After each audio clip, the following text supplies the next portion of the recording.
It's wonderful to see you on the screen. Give us, first of all, a situation report.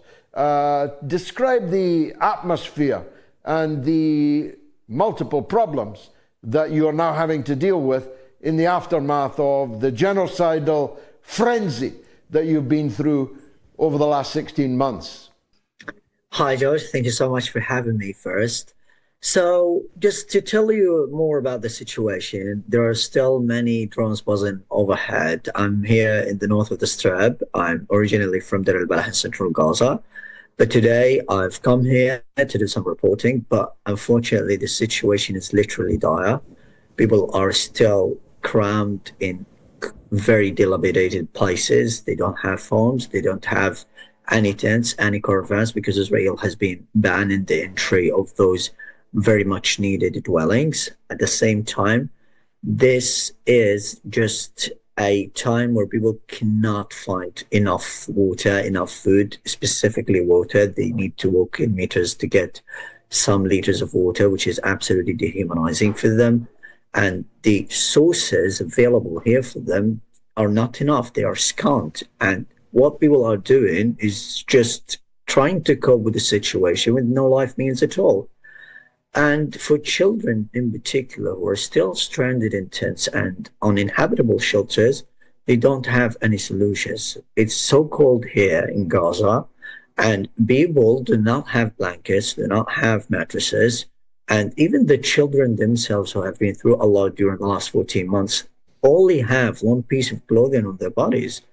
When we talk about this, we talk about an endless trauma for those children. Most of the children have been newly orphaned because of Israel's genocide.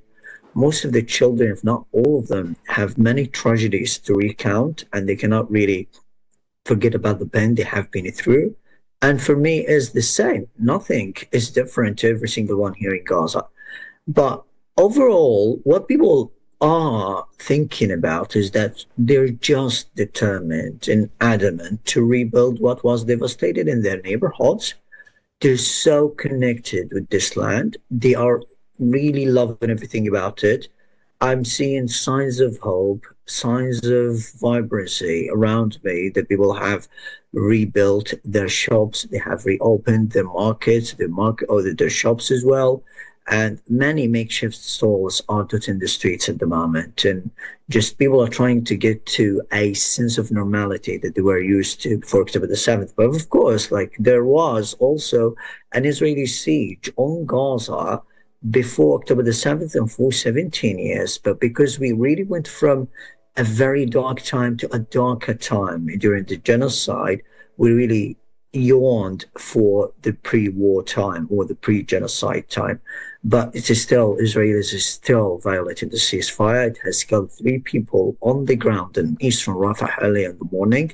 And the 3 who were killed were police officers trying to secure the delivery of aid, but they were deliberately killed by a drone strike in Rafah. But unfortunately, what people are thinking about at the moment is that they really cannot move safely around because Israel can bomb them at any time, because Israel has killed around 100 people since the ceasefire took effect, and more than 820 have been wounded.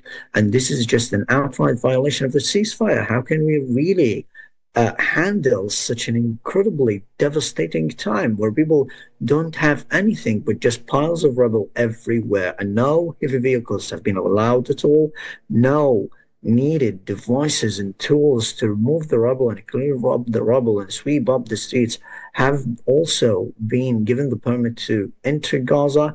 So how people can really do or restart a new life if Israel continues violating the ceasefire, continues breaching the ceasefire, and not allowing any aid in an attempt to ethnically cleanse Gaza and the entirety of the Strip. It's completely horrifying and something unbearable for me and every single one in Gaza. But again, we're just a very united people. We have the spirit, the backbone, and the determination, and the hope to make Gaza beautiful again.